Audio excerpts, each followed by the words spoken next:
So we're going to get started with quest 3. Now that you have learned about what problems Casey is facing, Jenna and you must decide which problems to help with first.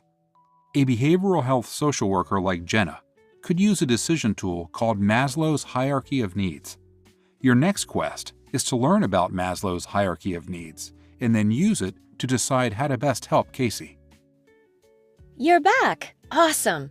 I asked Casey to wait in the hallway while we researched the best options for her. We must decide which of Casey's needs we will try to help with first. On the computer screen, you'll need to put them in order based on what you think we should address first. Maslow's Hierarchy of Needs gives us a useful way to figure out where to start with helping Casey.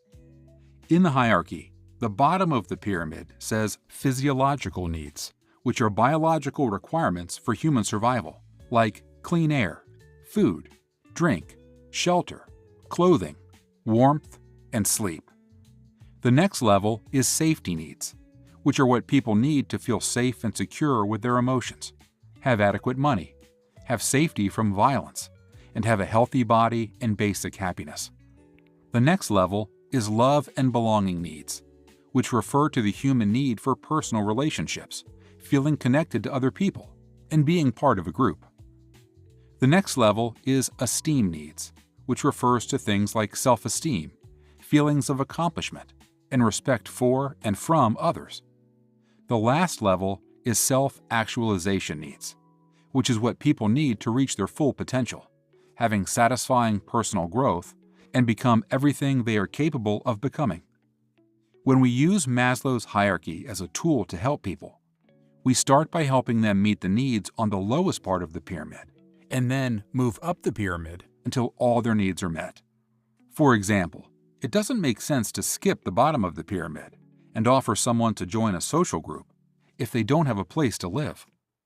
People need to have good food and shelter first, and then they can feel safe, have love and belonging, and so on, up to the top of the pyramid. When you're done looking at the pyramid, press the Continue button to go to the next step. Here's your next task. Pick up a block with one of Casey's needs written in it, and place it in the section of the pyramid that you think it best matches. If you put it in the wrong spot, it'll bounce back to where it started. If you put it in the right spot, it'll stay there. Keep trying until you get them all right. You'll do 3 rounds of this, so we can cover all of Casey's needs. Hint: there is only 1 block per row in the pyramid for each round. Okay, so here's how to play. We use that grip button, which is where your middle finger sits on the controller, to grab the blocks. And then we place the blocks on the level of the pyramid that we think they belong, and we'll do 3 different rounds. So notice, like, I have to look down. I'm literally moving my head down, kind of, if I wasn't wearing the headset, I'd be staring at maybe my thighs. So when I look down is where the blocks are. And so to pick them up, I would go very, very close. I would move the controller close to where I see the block, and I would hold in that middle finger grip button. And I'm holding it in, and that's how I would move the block. So we would move the block to where we think it would go.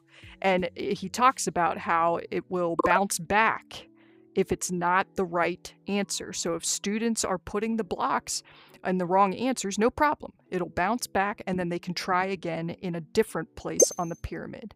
Now you'll hear a little clicking noise when you've placed it in the right spot. And it happens sometimes where I'll place the block where I think it goes, but it's not quite placed correctly. I need to maybe turn it a little bit or turn my body a little bit to make sure that it goes in the right space.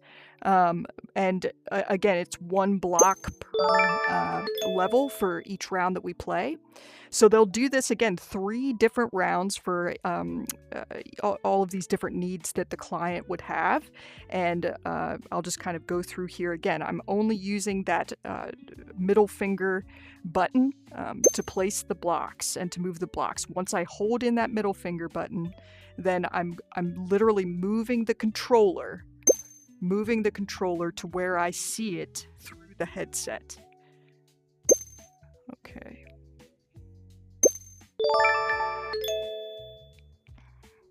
And so here's the final round.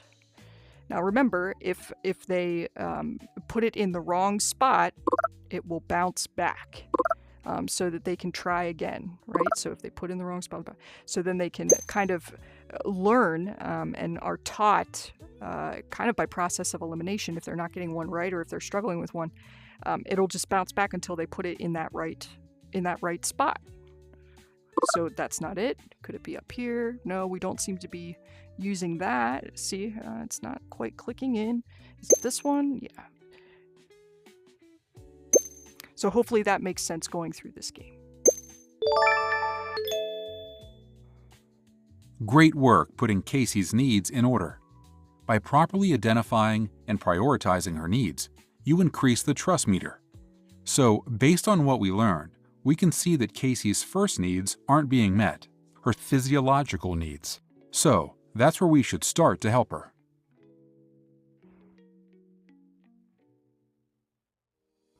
Select a prize from the 3-star case. All right, so we've completed the third quest, so we'll select a prize here. I'll create another video for the 4th quest in the game. Great choice. Now, let's head back to your office and figure out our next steps. Now that we know that we need to help Casey with her physiological needs, let's see what options are out there for her. So that's going to be our next Some options quest. are better than others, so let's learn about them all.